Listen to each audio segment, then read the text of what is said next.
Let's get ready to rumble. Yes, we're back. It's episode 129 of Hibs Ramble. Yes, we're back after a hiatus. I was on holiday last week. I left it to Shaun and Co to get an episode out, and none of them could do it. So you're back this week listening to me. You'll be happy to hear. But I'm joined today by the lovely Mr. Shaun Corrigan. Shaun, after last week, a wee week off for you. How did you get on? Got on very, very well. Things are fantastic, and so are the Hibs. We absolutely are. We really are. We're obviously recording after the Rangers game at the weekend, so our season in the SPFL Premiership season, bar the relegation playoff, is over. Of course, we finished third after a monumentally horrendous start to the season in terms of points collected. You've got to be delighted with that, Shaun. I know that you said it earlier on in a couple of podcasts that now that we'd tasted being in that third spot, if we'd have finished anywhere less than third, it probably would have been a little bit of a disappointment. But all in all, even if we'd have got fourth or fifth, it probably still would have been a relatively successful season considering where we had been. Yeah, I think when you weigh it all up, getting Europe is a great achievement. I think considering the run that we went on and how we carried ourselves through the second and the third quarter of the season, or second and third, however you want to word it. Second, third, and fourth quarter, really.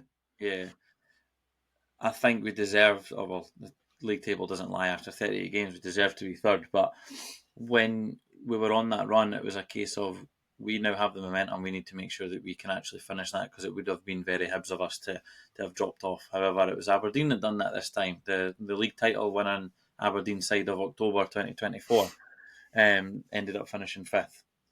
And it would have Well, they did really very well this season, actually, because they won the league in October, like you said, and then they finished second in, was it December or November they finished second? Yeah.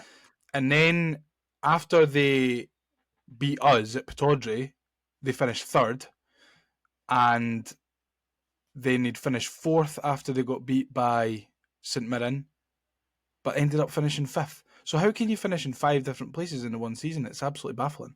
They're just so good, mate. They're just so Yeah. good. Yeah. I've seen someone say that Aberdeen aren't good, they're just better at winning games of football than other teams. But I'm going to underline that by saying Aberdeen aren't good, and they're not as good as at winning games of football as other teams. Clearly, Dundee United and not as good as 4 other leagues at winning games. So. Exactly. And I tell you what, it serves them right, because they've been singing Hibs are falling apart for years. With that, I mean, we've had our fair share of bottle jobs in the past, but to bottle a 28 point at one point lead over a side who was bottom of the table and then finished 2 places below them is nothing short of embarrassing. And I tell you what, see if Jimmy Tilleen hadn't have had the start that he had, IMO, he'd be sacked. I have never seen a collapse like it, if I'm honest. It is actually, it's mental to look at it, and like, because they were actually really good at the start of the season when they were blowing teams away, and then they just completely hit a wall, couldn't buy a win for ages, and it helped us that they couldn't buy a win for that long, and we went on such a good run and were able to make up the ground on them and eventually pipped them to third place. So, it's I'm not complaining, but it's been, all in all, I think if you're an outsider looking in, Shaun, probably a really, really entertaining season of football in the Scotland's top flight. Yeah, I think it's been from a neutral's perspective, it feels like it's been one of the better ones for quite a few years, probably as far back as the first year up with Neil Lennon, where there was like 3 of us fighting for second and stuff like that. I think if you look at the amount of teams that were challenging for Europe, and even St Mirren in 6th place, it's not normal really for the team in 6th place. Well, up until the split, it was all like Hearts, St Mirren, Motherwell, Ross County, I think, still had, like, if they'd have got in at the top 6, they would all have had a chance at getting Europe. Yeah. So the fact that it was so tight for such long periods of the season, I think that helped us as well. The fact that everyone was taking points off each other. I mean, everyone was taking points off everyone apart from Hibs at one point of the season. And it just allowed us to kind of sneak up there. And I don't think that after we were sitting bottom of the table, I think once we started to rise, we never dropped down. And we just kept going up and up and up. Yeah. I don't think we dropped down a single place from when we were bottom to then third. Yeah, I think we it was either on goal difference or level on points with Aberdeen. We went down to 4th for like 1 week. But you're right. The upward trajectory just kind of continued the whole way through once we went on that run. It was madness. It was madness. And another couple of bits that we want to talk about before we get into the game on Saturday. Of course, we learned the sad news that Sir Tom Farmer sadly passed away last week. A Hibs legend, someone who saved the club when we were in dire need and oversaw us win the League Cup and the Scottish Cup. So our most heartfelt condolences go out to Sir Tom Farmer's family and his friends, and hopefully they can take a little bit of solace in the good reception that he got from the Hibs fans during the minute's applause at the weekend. Obviously, those zombies in the corner tried their best to ruin it. Nothing that we haven't come to expect from them, Shaun. And would you really expect them to know how to react after someone had come in and saved their club from extinction? They just can't. They don't have the facilities to be able to do that. That's 2 owners in a row now that they've tried to ruin a silence or an applause or a celebration of their life. Can take a little bit of happiness from the fact that the ladies' team then went to Ibrox and won the league title in their own backyard. So that definitely helped. Absolutely. So, yeah, just again, rest in peace, Sir Tom. You were absolutely fantastic for our football club, and you've given myself and Shaun and from generations that have followed a football club to follow. And I think for that, we can only be grateful. And he obviously oversaw us winning the Scottish Cup, the best time in our history. Hopefully we can do a little bit more for you next season, but until then. So also announced just earlier today, Kieran Bowie has been called up for the Scotland squad for the friendlies against Liechtenstein and Iceland. Shaun, it is just friendlies, but it's good to see, and I'm not just saying for Kieran Bowie's sake, but across the board in this Scotland squad, there's a lot of new faces. Maybe not particularly brand new faces, but younger players who Steve Clarke's maybe trying to bed in for a little bit of a taste of the future. Yeah, I think the fact you don't really get many international friendlies now, but for me, the fact that like Josh Doig's in there as well, which is fantastic. Obviously getting promoted back to Serie A. You've then got Kieran Bowie in there as well. Those are the types of players that I would hope get minutes. It's good to, from a Scotland perspective, it's good to have Nathan Patterson back in there as well. Mm-hmm. Max Johnson might get some minutes. I like Jack Henry continuing to still be in the squad. It's a shame Grant Hanley's still in there. I would like to see, not would necessarily be too experimental in regards to so many fresh faces. I think keeping the core set of that Scotland side together, but then giving more game time to like Lewis Ferguson, or like maybe even Lennon Miller in there in midfield with McTominay, McGinn, and Ferguson. I think would be good to try and find that kind of balance and find out where they would maybe excel. I think Kieran Bowie's good attributes suit a Steve Clarke's Scotland side. He's like Lyndon Dykes, but with a bit more ability. Aye, so it would be good to see if he does get some minutes, how he takes that opportunity. You could, whether Steve Clarke goes with the 4-3-3 or the 4-2-3-1, or maybe goes back to the 3-5-2 or whatever it might be. It'd be good to see Kieran Bowie maybe up top with Tommy Conway or George Hurst or something like that as well. You've got James Wilson in there as well. And I know, I think a lot of people were kind of hesitant when James Wilson got called into the squad the first time. But I honestly think that there's a lot to come from young James Wilson. If he wasn't built like Willie Collum, he would probably have had a little bit of a better season. But you can definitely tell that James Wilson he's going to be a striker for Scotland in the years to come. And here's just hoping that Kieran Bowie is also in that conversation, and it would be nice to see them both playing together. James Wilson might even sign for Hibs, you never know. Maybe we need an Ollie Shaw replacement.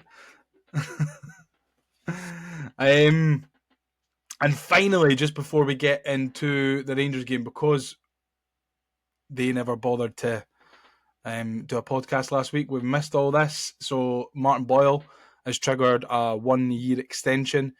Someone must have been listening to the podcast, because for the last 5 or 6 weeks is all we've been talking about is getting Boyle signed on. So hopefully the same people who have listened about Boyle have also been listening about Rocky Bushiri and get him signed up as well. How pleased were you to see that we'll have Martin Boyle for another year at the very least?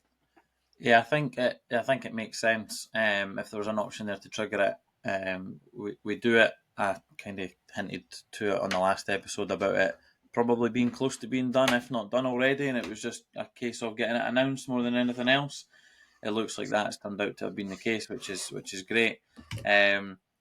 Based on what I've seen so far in regards to the good luck messages and the well done and the congratulations and signing it, it does seem like that will be it at the end of next season.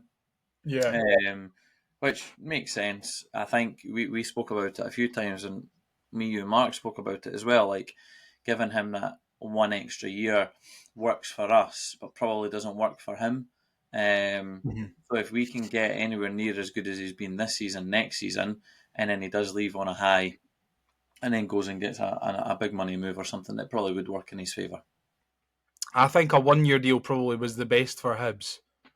And I think, like, if he hadn't have been as good as he was this season, I think it would have been easier to maybe not trigger the extension. It probably would have been easier for him to leave. But the fact that he's now on 99 goals, and it's obviously a milestone that he wants to hit, it'll be his 10th season at the club as well, so he'll be due a testimonial. I think it all just kind of makes sense, to be honest. I'm delighted that he's going to be here for another year.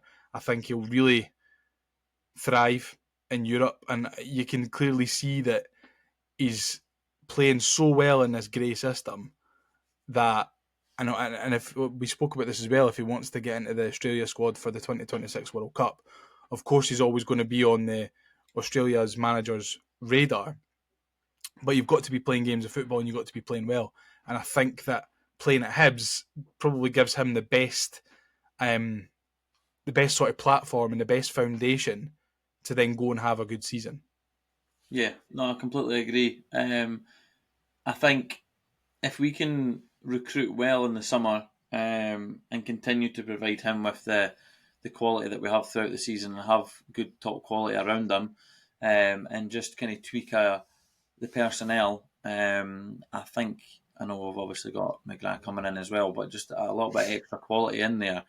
I think with the likes of Kieran Bowie up top with him, and maybe another experienced striker coming in as well, or in and around that area, I think it would only Jamie make Vardy. the squad good, as well as Martin Boyle. Yeah, absolutely. Right, well, we finally get on to the game. We've been recording now for just about 15 minutes, and we've not spoken a lick about Saturday's game. 15 minutes in, and you've still not wished Hibs women a congratulations for winning the That league. was my next point, because I said this weekend came to the conclusion of both the Scottish Premiership for the men and the Scottish Women's Premier League. I didn't manage to catch the women's game at Ibrox. I've watched the highlights, I've seen the goal, I've seen the celebrations, and I tell you what, that's fantastic from them. 18 years in the making. Grant Scott has built a very, very good team there, and I think a lot of the players that Hibs had that were then winning because they won quite a few trophies on the bounce, didn't they? It was the Scottish Cup that they won a few on the bounce. Yeah, And a a few lot of years those ago. players then ended up going to Celtic, going to Rangers.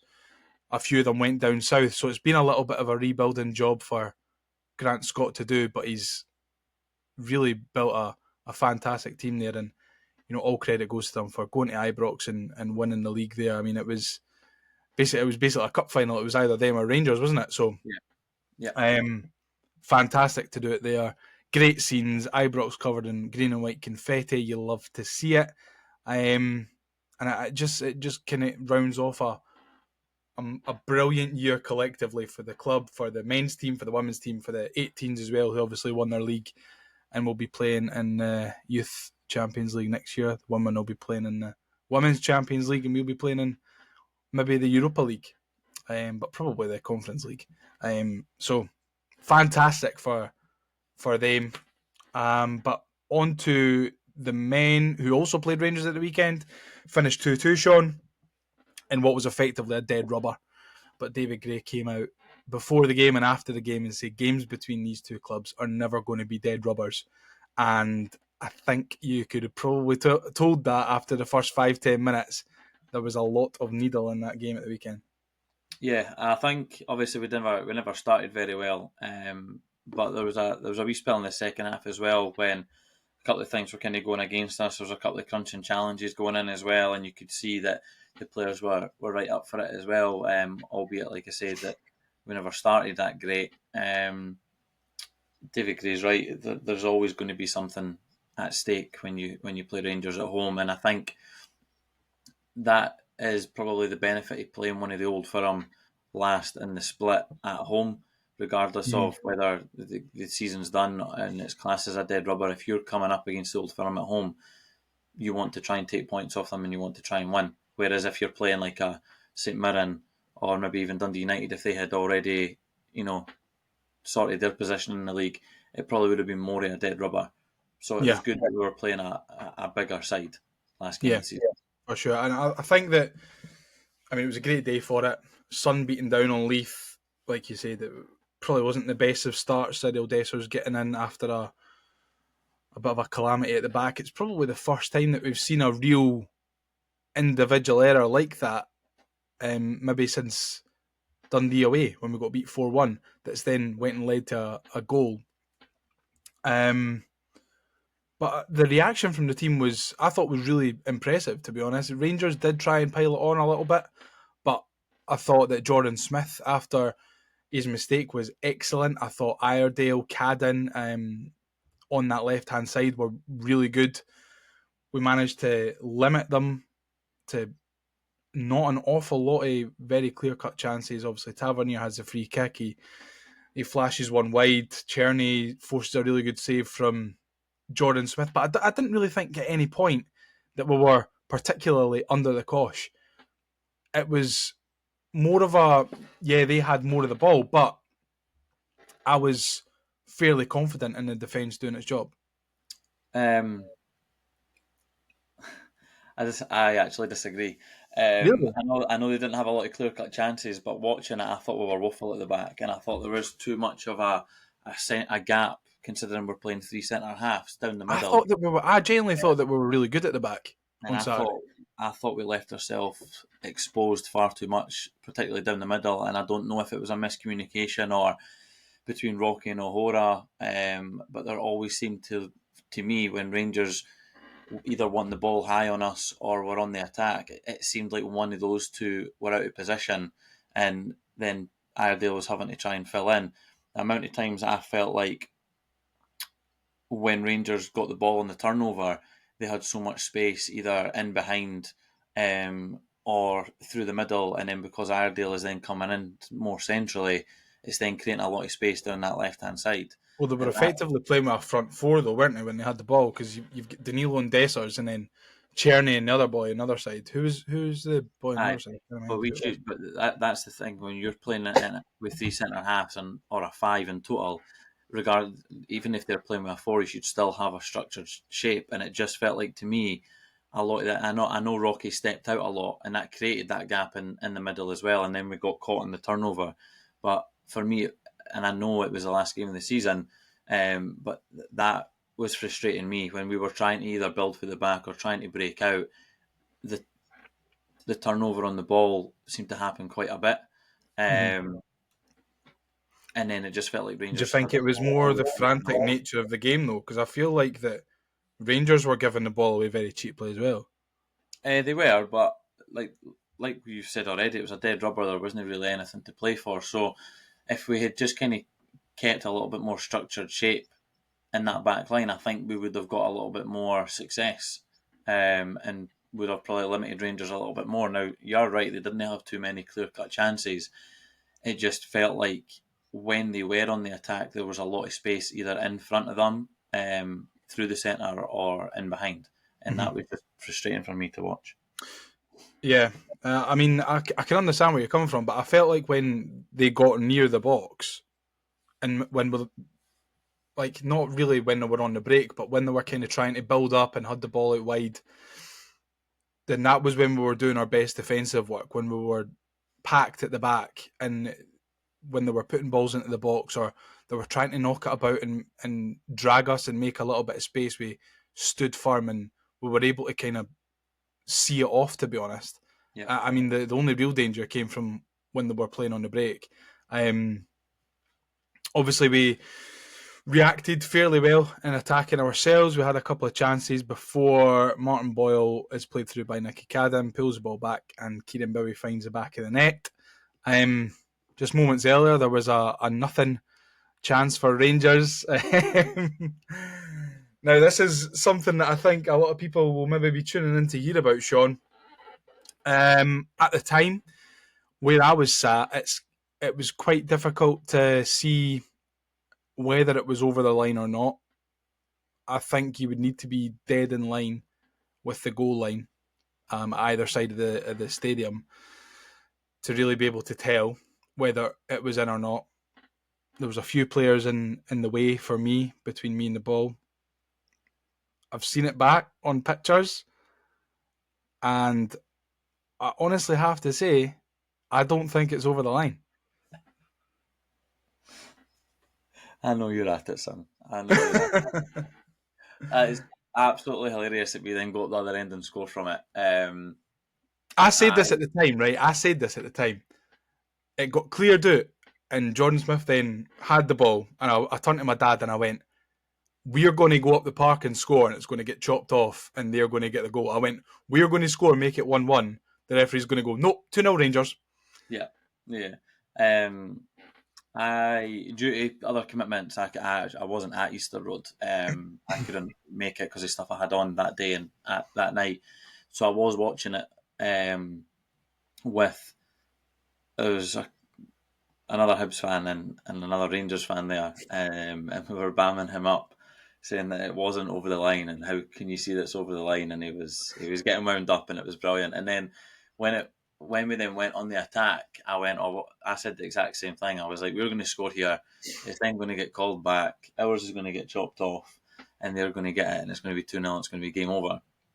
And then, obviously, when it was getting checked, or the delay between us scoring and then us restarting, and I saw the replays, I was like, all right, okay, cool, definitely 2-0. Here we go, brilliant. What an end to the season. So then to see it, then the Hibs goal get given. You should have seen the look on his face. He was not happy. And then later on that night, one of my other mates that we met up with was a Rangers fan as well, and we were bamming him up. And it was good, mate. It was good.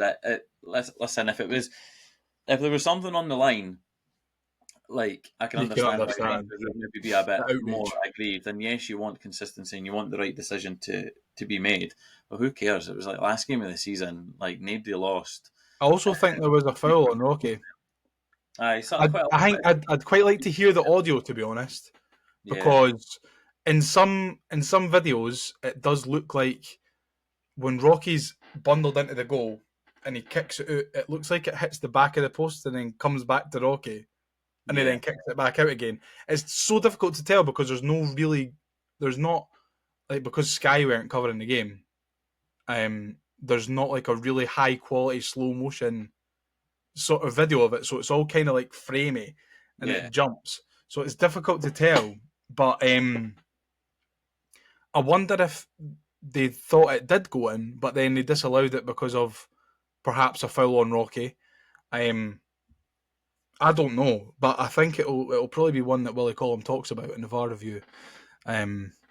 Obviously because it involves Rangers, but I mean, I was listening to Sports Sound when I was coming back on Saturday afternoon, and they were saying yes, it's a bad decision, but you're going to hear so much more about this in a game that was effectively a dead rubber than you're going to hear about the Dundee handball which is that sends I genuinely think St Johnstone down.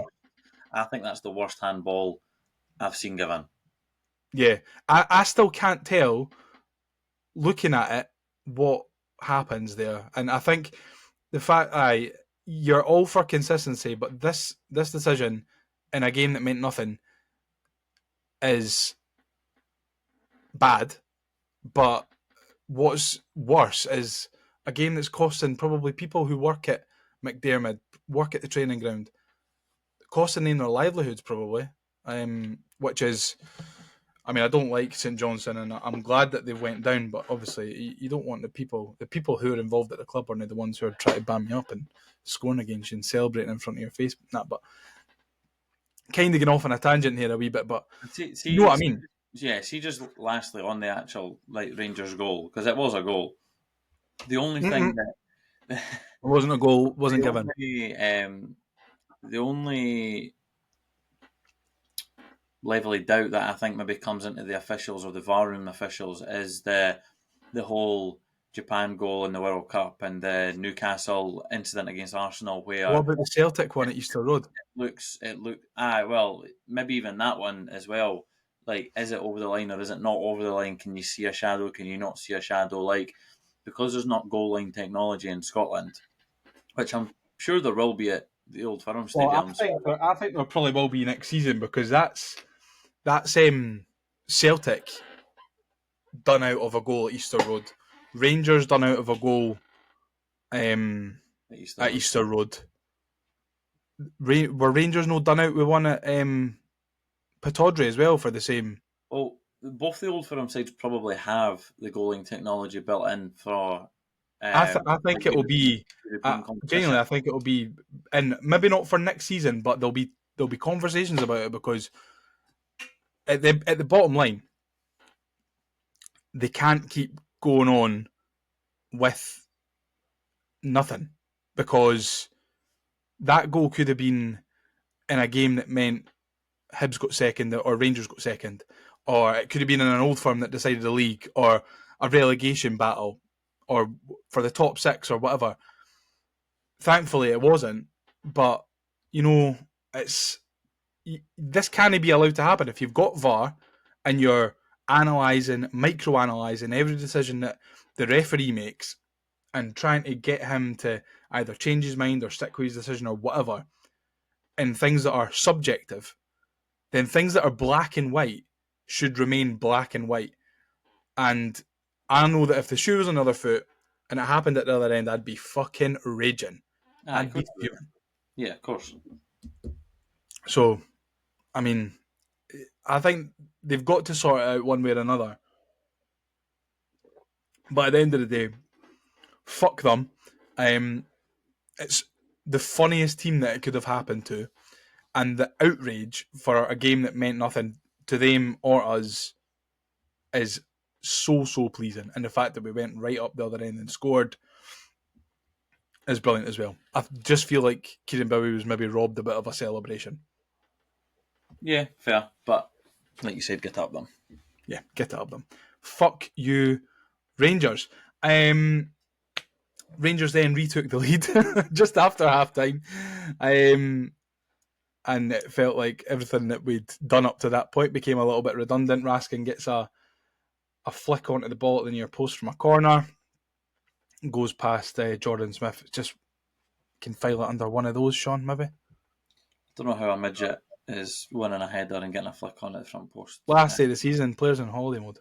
Aye, but James Wilson beat Lewis Miller to the ball James Forrest beat Jordan Obita to the ball in a header at Easter Road as well. So we've got a habit of letting wee guys score against us or get an assist, and it's just frustrating because there was two players round Rask at the time, Kieran Bowie and somebody else. Yeah.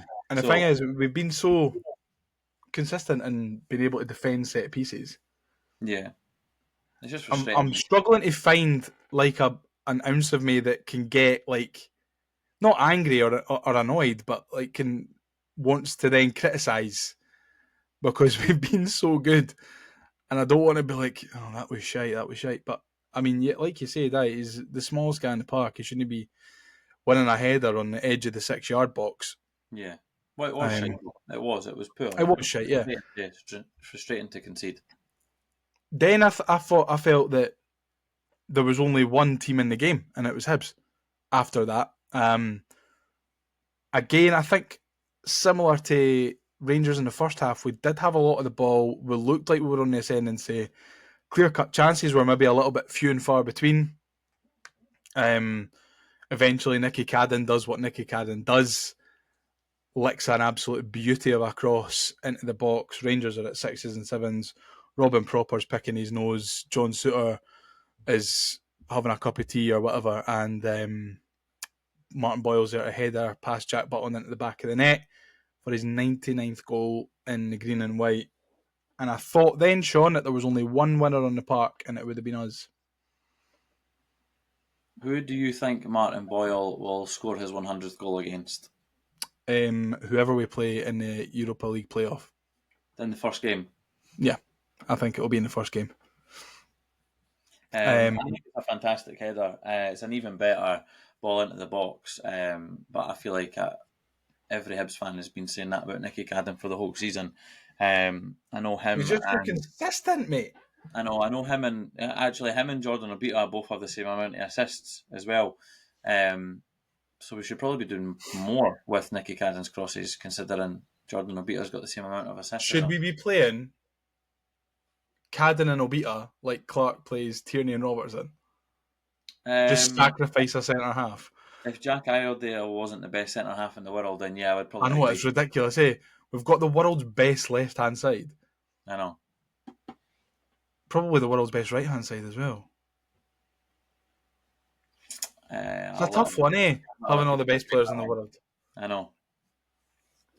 But yes, Martin Boyle could have won it right at the death as well with a ball. It was Dwight Gale that played him through, actually. It was really clever play. Dwight Gale kind of holding it up and then dinking him through, and he's just overran it. He's taken one touch too many. He's seen his name in lights, and that's not his 100th goal, and it just runs right through to Jack Butland, and everyone in the stadium, I think he probably felt the anticipation of everyone in the stadium being like, he's going to score his 100th goal, we're going to win in the last minute against Rangers last day of the season. And then anticlimax. It just falls flat on his face. Yeah. Good though. I think obviously it's not ideal that he didn't get the goal or whatever. And yeah, you're probably right. The anticipation of that maybe happening has maybe played a part in the decision making. I'd like to think it wouldn't, but yeah, you're right. Maybe it has. Thing is, and it's the last kick of the season, more or less.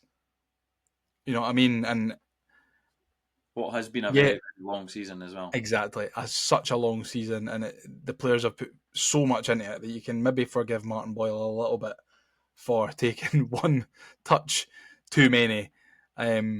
If he'd not scored 20 goals this season, we probably would have been like, oh, for fuck's sake, Boyle. But the fact of the matter is he's scored 20 goals and got 11 assists. So it's been one hell of a season for Martin Boyle. But someone else who I mentioned there, Shaun, just before we wrap up on Rangers game, Dwight Gale, obviously called time on a fantastic playing career on Saturday afternoon.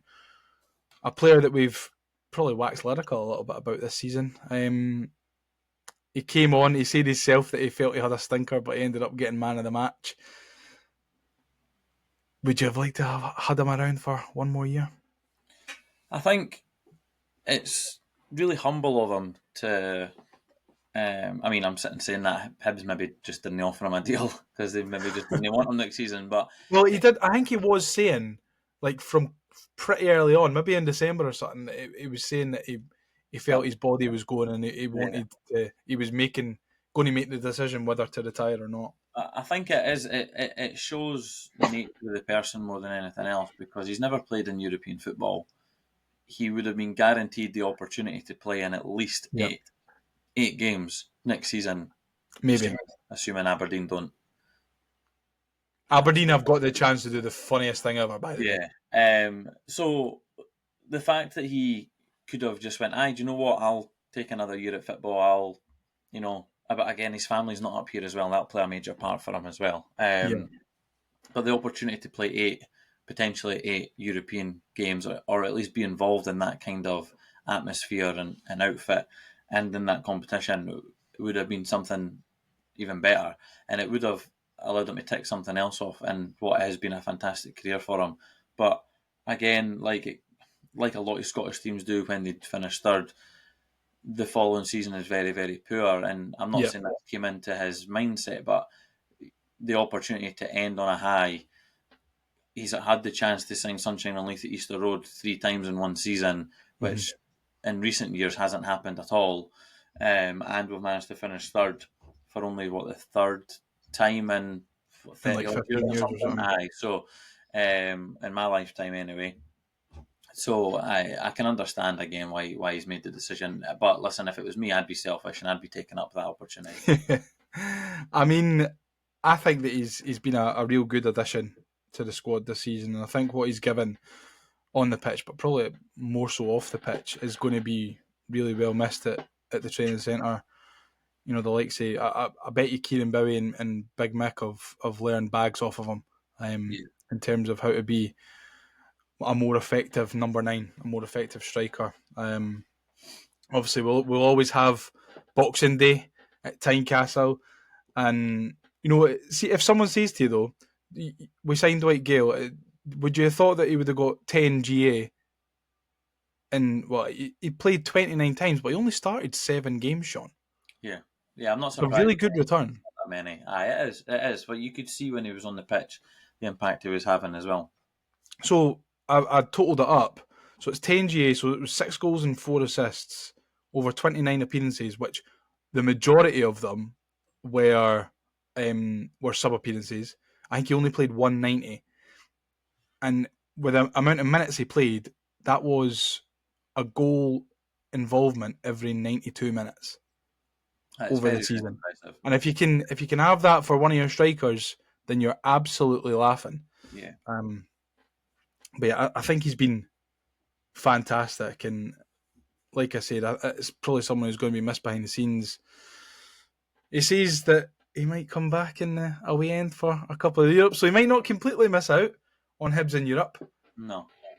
But I'm sure he'll have the bags to be able to travel and get to these away games as well. He'll be able to charter some of the planes for... Well, maybe we can get in touch with him, see if we can... Fund a trip. Fund a Ramble chartered plane. Yeah. What do you think, Dwight?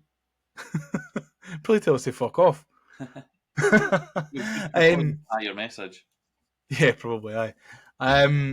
This word's been chucked about a little bit the last few days, but cult hero. Do you think that he deserves that status at Easter Road? I think any player that scores a winning goal at Tynecastle and doesn't necessarily have a relatively bad Hibs career can be classed as a cult hero. So yeah, I would definitely file him under that. Maybe especially given you didn't expect him to be as involved as he was. Yeah. Particularly not in big games, anyway, at the start of the season. Yeah. And listen, we'll probably have a new cult hero that will come in the summer, and we'll bag a brace against Hearts at Tynecastle in the first derby of the season next year, and that'll be them set up for the rest of that season. Exactly. Bang. So we'll put a stamp on it. Cult hero, Dwight Gale. Thank you very much, big man. And we wish you all the best in your retirement, whatever you end up doing next, media work or going into coaching, management, whatever you do, I'm sure you'll smash it. Definitely not be working with Steve Bruce anyway. Definitely won't be working with Steve Bruce. That is an absolute fact. Big fat where's the bacon, Steve Bruce. He's a fucking loser. I know who I'd rather have up front for Hibs. Right now, anyway. I know who I'd rather right now. Hi. Yeah.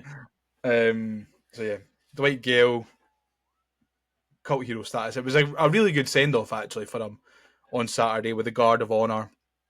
I don't know if that was shown on the telly, like the lap of honour that they did, or if you've caught up Nah, I with. saw the videos and stuff like that. It looks really good. Yeah, Really I think the photographers caught some really good footage of Dwight coming out the tunnel to a guard of honour.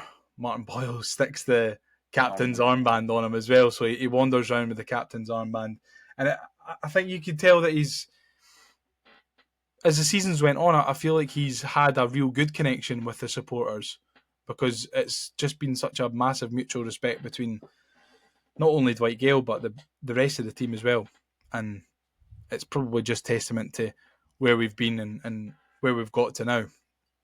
So I'm delighted for him.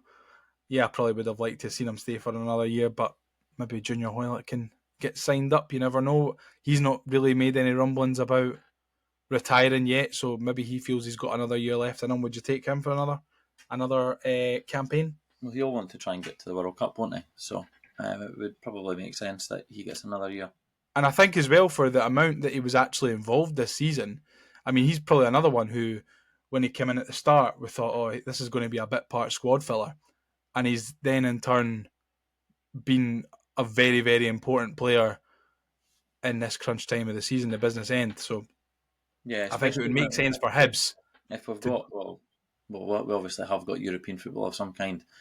You're going to need a squad full of experienced players and players to not fill the other games, but you're going to have quality in quite a lot of the positions if we're doing a Thursday, Sunday. Do you know what I mean? You're absolutely right. It's the kind of player that you would want, where, no disrespect to him, but if we've got like a crunch match in Europe, he could provide his experience whether he's on the pitch or not, but then he could then turn up on the Sunday and start against I'm just going to say Ross County or a Motherwell at home, a lesser game than what we would have played on the Thursday. He's got those moments where he can just pick the lock and really get through defences, and his quality's there for all to see.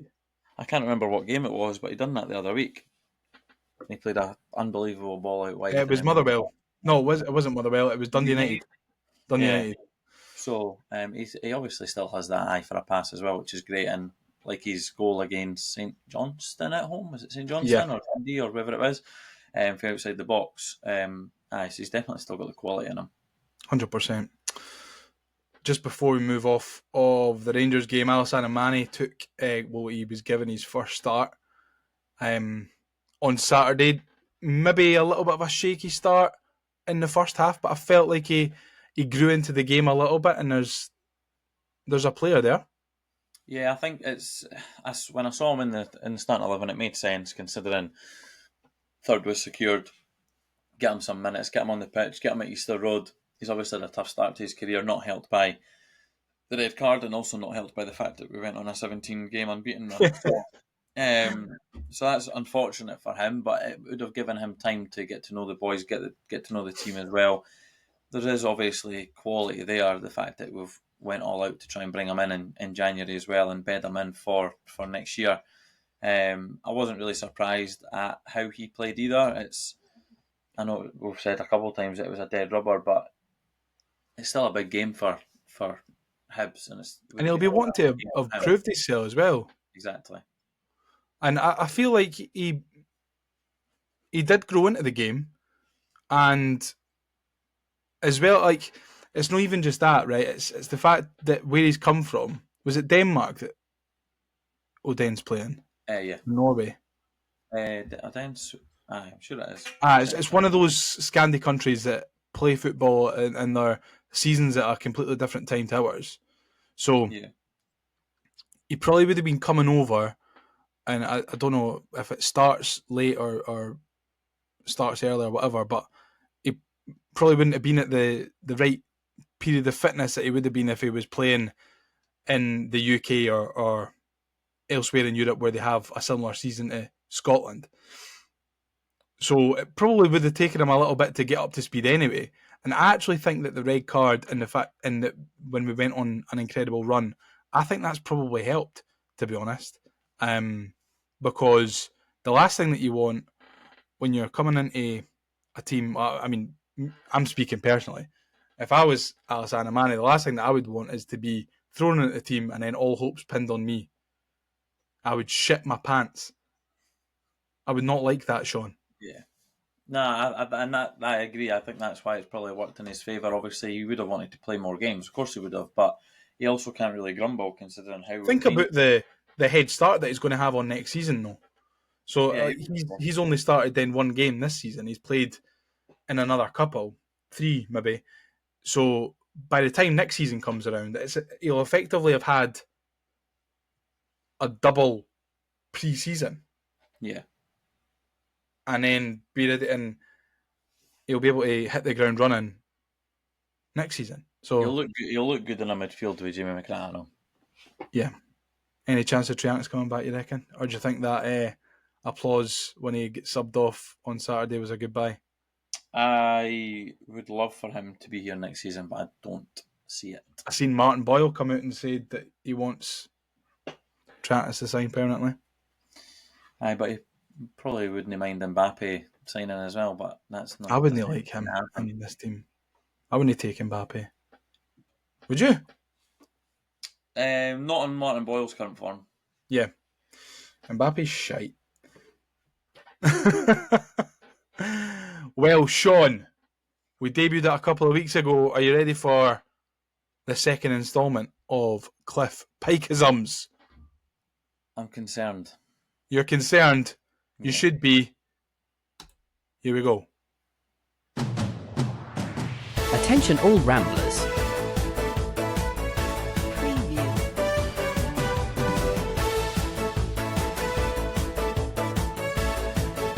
Don't go anywhere because it's Ramble quiz time. Vamos! That's a picture of Derek Riordan that you've just held up to the camera, Shaun. As I realised it's under my coaster. I think someone's about to knock on my door. It's underneath my coaster. Oh, lovely. Yeah. Well, thanks for that. That's really helpful to our audio-only listeners. Well, they should tune into YouTube and see what I just showed then. Yeah, well, it was a Derek Riordan sticker from 2006, 2005, circa. That period of time. Okay, Shaun, you know how Cliff Pikeisms works. I've got 3 clips here. There's 3 points up for grabs. You've got to tell me the scorer, the opponent, and whether it was to make the game 1-0, 1-1, 2-1, 3-2, yada, yada, yada. If you never listened, I think it was week before last, we debuted Cliff Pikeisms, and I liked it, so I'm keeping it in because I think it's funny. You're not the only one that liked it. No, I'm not the only one that liked it. I think there was quite a lot of good feedback, positive feedback on the socials for that. So without further ado, Shaun, you understand the rules? You understand what you need to do? Yeah. I don't know if I'll be able to match my performance, but... Are you ready for your first goal? No. Here we go. Team of Hoyle now. Lovely ball into the gap for Chris Cadden. Cuts it cross goal. It's missed by everyone and it rolls over the line. Was in there making a nuisance of himself, but certainly didn't cover themselves in glory at the back there. Have you got an inkling as to what goal this is? That goal has already been spoke about. About 2 minutes ago, and I was like, oh, fuck. Because it is Hoylett to Cadden, Yeah. Cadden to Boyle. Somehow it gets missed by everyone, as Cliff Pike has said, and it finds its way into the back of the net to make it 1-0 Hibs against Dundee United. Well, Shaun, you've absolutely smashed it at the park. It is, of course, Martin Boyle's opener against Dundee United the other week. That was very very nicely assisted by Declan Gallagher. Not by his baseball bat, but by his legs. Are you ready for your next goal, Shaun? Yes, let's go. O'Hora down the far side now for Chris Cadden. Early ball in from Cadden is over Boyle's head. It's at the back post. It's in the net. Hibs have a second. And it's... It won't count though. I think the flag's up for offside. No way, was it? Well, seems to be. Don't know about that. Well, you'd imagine that's got to be checked surely by VAR. Don't know. Go on then, Shaun. Any idea? The goal was given. I'm not giving you a bit of commentary for a goal that we scored and then it was chopped off by VAR. The goal was given.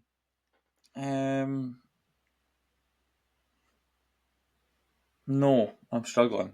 Play it again. I know it's at Okay. home because I can hear block 7. So I know It that was much. at home. O'Hora down the far side now for Chris Cadden.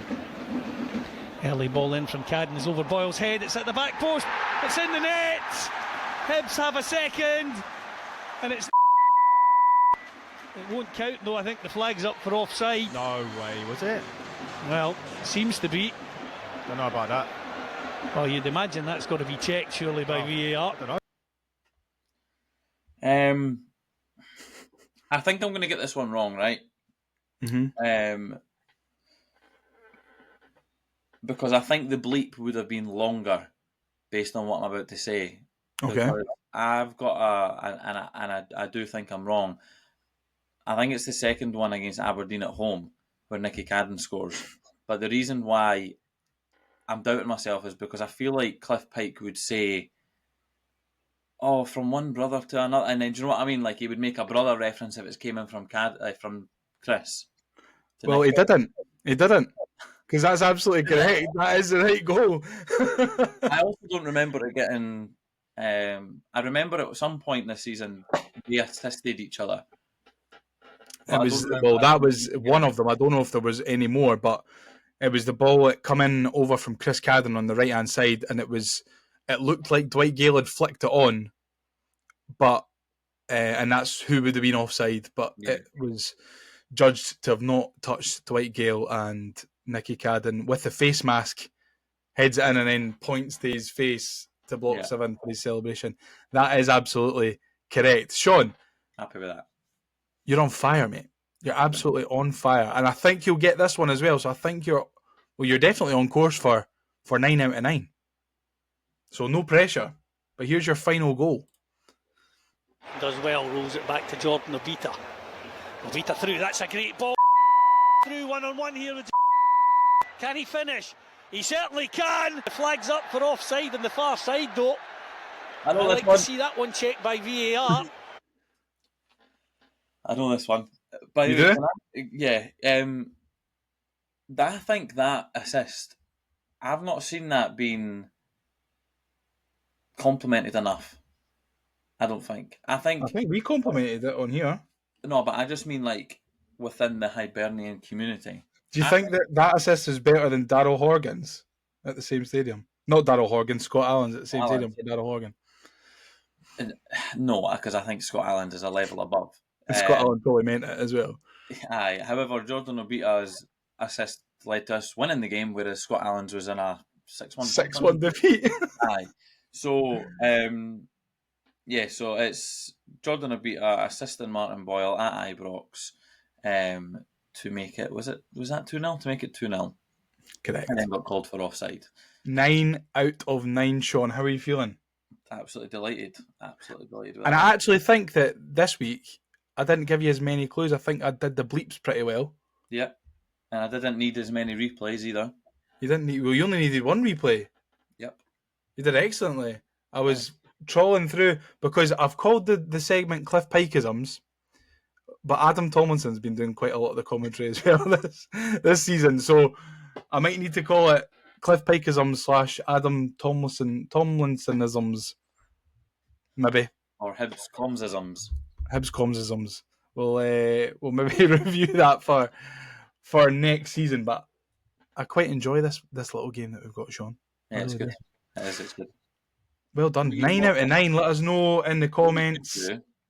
You could then do it for iconic Hibs goals within history. I could. Ian Crockerisms. Or Rory Hamiltonisms. Commentatorisms. Hibs Cliff Pikeisms is just the best name for it. Yeah. Fantastic. Yes, 9 out of 9. Let us know how you got in the comments. If you got any of them quicker than Shaun, or if you didn't get the right call. Who knows? Who cares? But yes, let us know. Let's have a wee look ahead, Shaun, before we answer the listener questions. There's only a couple this week. Before we answer them, a small look ahead to next season. Obviously, we'll have European football regardless of the result on Saturday. If Celtic win, we go straight into the Europa League playoff, where we'll be guaranteed either Europa League stage football or Conference League stage football, which is 8 games before a knockout round. And if Aberdeen win, where do we go? Is it the third qualifying round of the Conference League? So we would need to then win. I think we need to win the third qualifying round and then the Conference League playoff. So it would be 2 rounds of qualifiers before we would get into a league phase. So fingers crossed that Celtic win. Although Aberdeen, like I touched on earlier, I've got the opportunity to do the funniest thing that I've ever seen in my whole life in football. If going by any of their recent performances, apart from against Hibs, it's probably not going to happen. But we cannot count our chickens before they've hatched, Shaun. Obviously, like if Aberdeen don't do it, and then we don't get the playoff, and we go and we end up going into the Conference League group stages, we can take some level of comfort. And I know it's all ifs, whats, and maybes, but based on the draw that Hearts got this year, like they won their first 2 games, and all they needed to do was get another win, and they would have qualified into the knockout stages. So I know a lot of people don't like the new format. They like the Champions League. I like it. I do like it. I do like it as well. And I think from a conference perspective, it allows teams like us or Aberdeen or Hearts to actually do well. Like, don't get me wrong, like Hearts picked up some good wins against, was it Dinamo Minsk and that Greek side that Neil Lennon was in charge of once upon a time. Omonia. Aye. So, and then they just done the funniest thing ever and got put out by technicians and school teachers and part-timers in the last game 2-2. So it is doable. Obviously, I'm not getting ahead of ourselves, and the draw does need to be kind to us. But even the year before, and I know it was a different format then, but the year before, Aberdeen beat Frankfurt at home. And I know Frankfurt had nothing to play for at that point, and I know it was a different format. So I think that the league style definitely does suit Scottish clubs a lot more, because there's like, when you look at when Hearts were in the, and I don't want to talk about Hearts and Aberdeen too much, but when you look at when Hearts were in the Conference League the first time, they had Fiorentina in their group, and I can't remember who else was in their group, but then you've got to play Fiorentina twice, and you're not getting anything for any of those games. Yeah, so and the thing is that we could draw against a bigger side. Like, I'm looking at the pots just now. Obviously, I know not all of it is confirmed yet based on league finishes and stuff like that. Like, you could play an AZ, a Lazio, a Leipzig, This is in the playoffs, right? No. This is in I'm just assuming we get to the conference and we get papped at the playoffs. Okay. They're all in pot 1.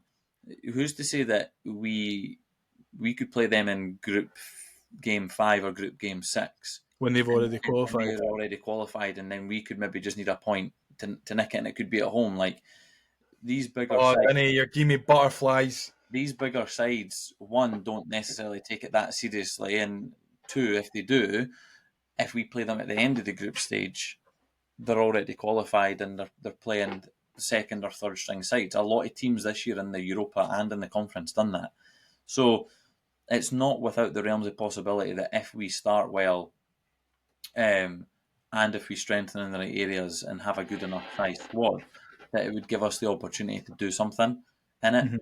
Mm-hmm. Obviously, I would want us to go into the Europa because it's a more prestigious competition, but it would then be a very, very tough competition. What then? It's a trade-off, really, isn't it? Because it's either Europa and more money, and it's a better competition, but there's absolutely no chance, really. You're getting a pumped eye. Or conference, where it's still teams who have qualified for Europe. It's still a competition. I mean, West Ham won it. Roma won it. Aston Villa beat us to get into it. So It's still, I don't think it's a mugs game. Chelsea are obviously in the final this year, and it looks like maybe Forest or is it are Fulham still in the race for I seventh? saw a graph earlier, but I can't remember who the Yeah, so I mean, sides from England still it's with a not chance. all Diddies that are in it. So I mean, I'd be more than delighted to get into either league stage, but if I'm being brutally honest, I think I'd rather get in at the conference, to be honest, because that way you probably got more chance of seeing a couple of wins and maybe going somewhere that you've never been before in the world on and away. It's the I agree. prospect of it at the moment is just mouth watering, and the fact that we've been able, because we've talked about it so much when the first year obviously Hearts got it, then Aberdeen got it, then Hearts got it again, and this is the last year that's going to be like this for whoever.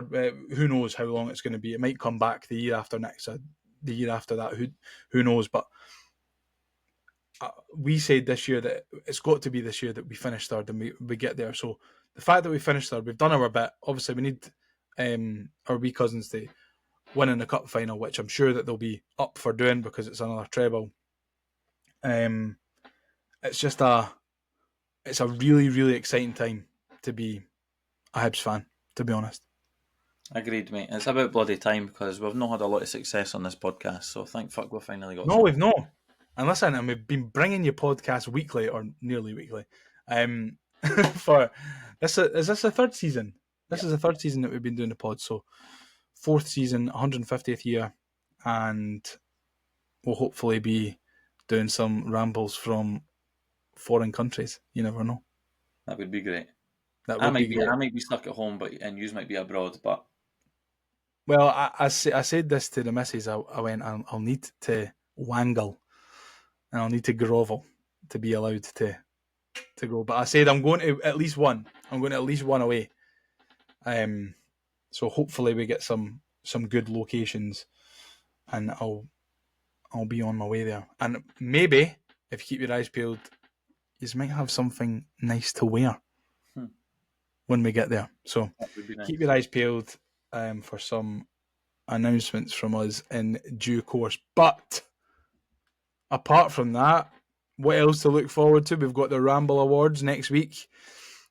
We will go through the award categories from years gone by, and we'll tot up our award winners from this season. You looking forward to that, Shaun? Always. I'll get my tux looked out. Yep, it's always an important time of the year. And then after the Ramble Awards, that'll be us until European qualifiers probably. And we'll take a couple of weeks off and let Hibs do their thing. But just before we wrap up, will we answer some listener questions? Now it's time to answer the Hibs Ramble listener questions. John McIntosh. First, as always, dinner, he's asking. Well, I don't know what I'm having for dinner, but before I came on, I had egg and prawn fried rice. So you can have that instead. Well, that does sound nice. And for dinner tonight, Shaun, can you guess what I'm having? Pizza? No. Something in the oven? Well, technically, yeah. I'm having Uh, 2 salmon fillets, sweet chili salmon fillets with rice and vegetables. you looking to have your top off when you go on this Hibs European tour? I would have my top off even if I was having a doner hoagie tonight. Tops off, tits out, that's my motto. Yeah. Thoughts on that though? 2 salmon fillets, rice and veg? Good for you. Good for See, you. I'm allowed to eat fish tonight, but Megan hates fish, right? And whenever I have fish, the house inevitably stinks. But her and the kids are away tonight to a caravan. I'm going to join them tomorrow. And it was either a stinky curry, or something fish. And I've not had salmon in ages. And I love salmon. So, salmon for me tonight. Bit of sweet chilli, some rice, and some veg. Good. Enjoy. I'll send you a picture of it. Please do. And when it magically turns into a pizza, you'll be like, oh, wow. Shock Fat horror. fuck. I'll be like, oh, fuck's sake, burnt the salmon, so I just had to put the pizza on instead. minutes before my fish was even ready. I was too hungry.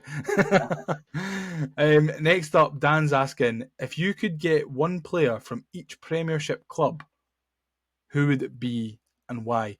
And he has also added the caveat of keep it realistic, but that's not fun. So, let's go through. Aberdeen. Jamie McGrath. Yep, good start. Celtic. It's probably got to be Dyson, isn't it? Yeah, but I was going to say Callum McGregor. I don't think Callum McGregor gets into that middle of the park for Hibs, I also don't think Callum McGregor is as good as people make out. They're a completely different side when he's not in it, so I'll disagree. But I'd have Hatate over McGregor. IMO. I was going to say I'll take Hatate instead. Right, okay. Hatate. So we'll have a pretty packed midfield next season. In fact, who's next? Do you know what? Right, we'll try and make this a wee bit. There's 11 obviously teams that we're going to be taking from. We'll try and take one for a different position for each team. Right, okay. So we've got Jamie McGrath for Aberdeen. Yeah. So we'll take Kasper Schmeichel. We'll take Kasper Schmeichel to be our number 2. Who's next? Dundee. Simon Murray. I'd go with Simon Murray as well. Dundee United. You know who I like? I like the boy, Will Ferry. I like him. I'd take him. Aye, that's fine. Who's next? Is it Hearts? Yes. Right, next is Kelly. Yep. I mean, David Watson's a good wee player. Also, I don't mind Lewis Mayo. I think Lewis Mayo's all right. Lewis Mayo. Kelly. Who else have we got? Motherwell, St Mirren, St Johnstone, and Rangers. And who else am I missing? Ross County. Right, so Motherwell next. Lennon Miller probably, or Jair Tavares. St Mirren. On current form, probably Miko Mandron. Yeah, I was going to say, what's his name? Their skipper, but he's also another midfielder. So O'Hara. Aye. Plays with a gum shield in. It doesn't sit right with me. Yeah, I think Alex Gogic back just for. Oh no! Fuck off! No! Not Gogic. No. Don't like him. We're having Mandron and that's it. Right? Who's next? St Johnstone. You taking Ronan Hale for Ross County? I take it. Yeah, or the goalie. Goalie's good. If we've got Kasper Schmeichel, we'll not need them. Yeah, true. Ronan Hale. I do like Ronan Hale. Who else? Have they got anybody else that I can think of? Nah. I don't know. The boy Connor Randall that used to play with Hearts, but he's shite. Aye, let's take Ronan Hale. And finally St Johnstone. I'd probably take Mackenzie Kirk. Mackenzie Kirk's a good wee player. Anybody else? I can't really think of anyone that actually plays for them. We could maybe take Simo Valakari to be like the 18s development coach or something. And I would take Nico Raskin for Rangers to clean Rio Hatate's boots. Raskin, yeah. I would take what's his name? Egeman. Egeman's a good wee player. We're going to be stacked up front with all these strikers that we've signed. That's fine because we've got Iredale at the back. And we've got Nicky Cadden delivering balls into the middle. Iredale at the back. Egeman in attack. Gray has got us playing. Hibs are back. I would agree with you. We're asking our Igaman. Also, maybe Tavernier, but don't play him at right back. I was actually, before we wrap up here, or go on the rest of the listener questions, I was saying to my dad on Saturday, I was saying, how on earth is James Tavernier lasted all this time through so many managers playing at right back? Surely the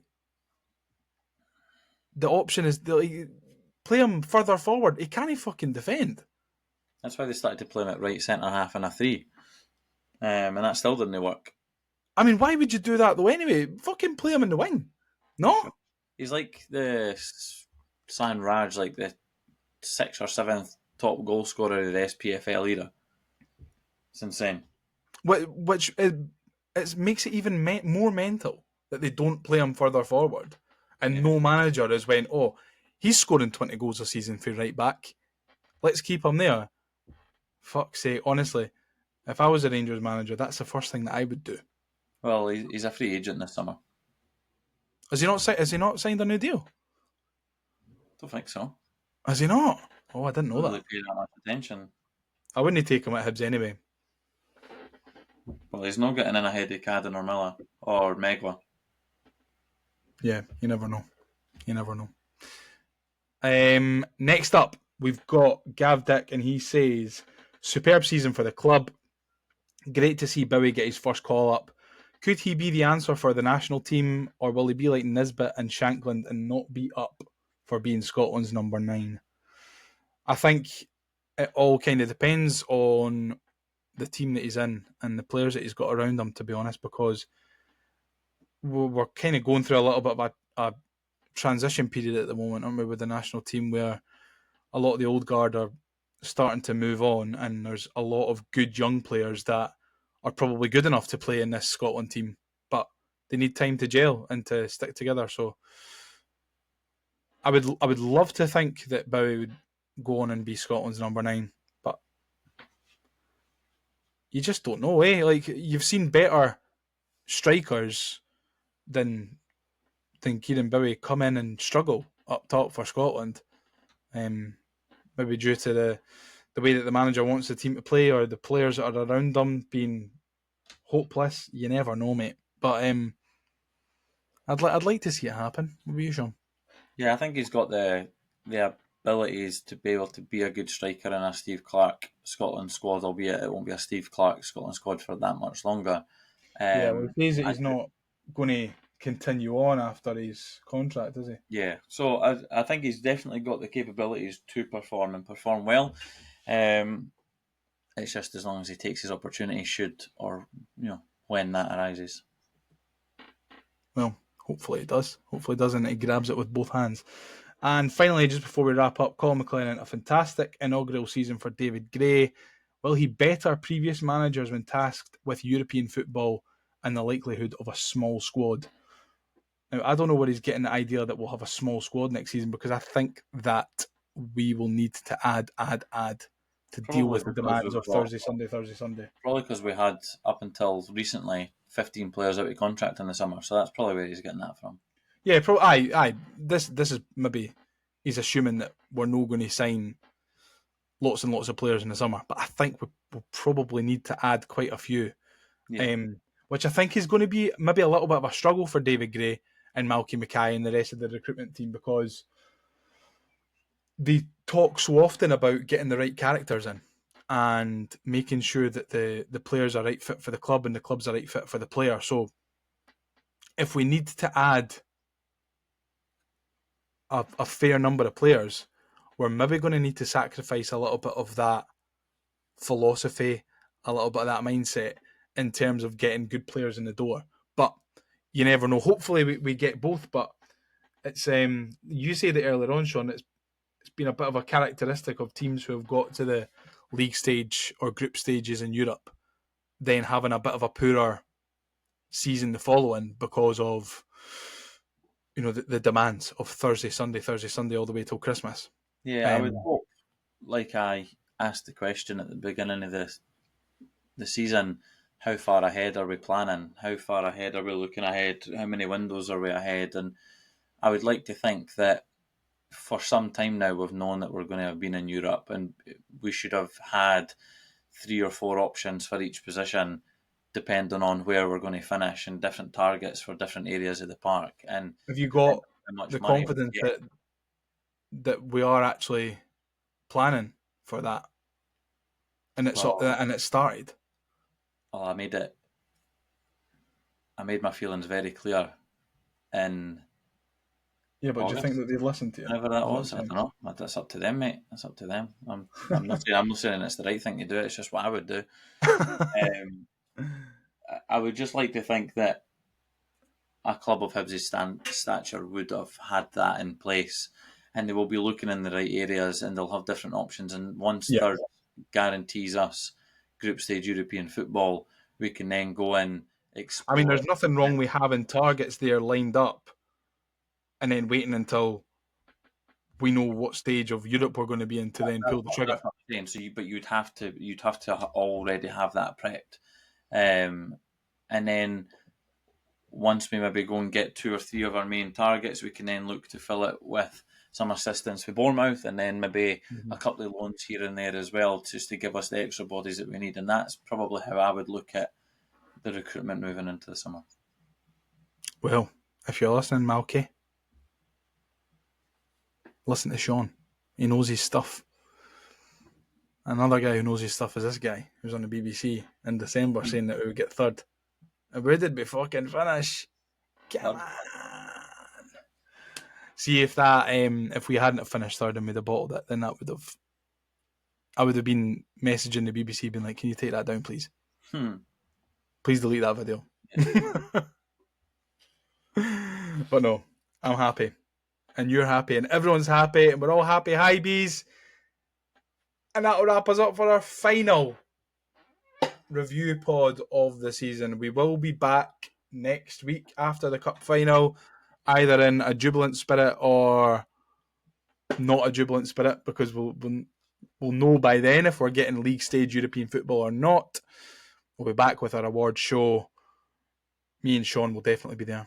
I'm hoping that you're going to be there anyway, Shaun. I'm putting you down for it. Yep. I'm available for the foreseeable. We will get the rest of the boys involved as well. So we might actually reveal the categories before the pod, and then maybe get the Ramblers to vote on them. I don't know. Might do it a little bit differently this year. You never know. But yes, if you've got this far, thank you very much for staying with us. We are the Hibs Ramble on TikTok, on Instagram, Twitter, etc., etc. If we're on there, we'll be at the Hibs Ramble.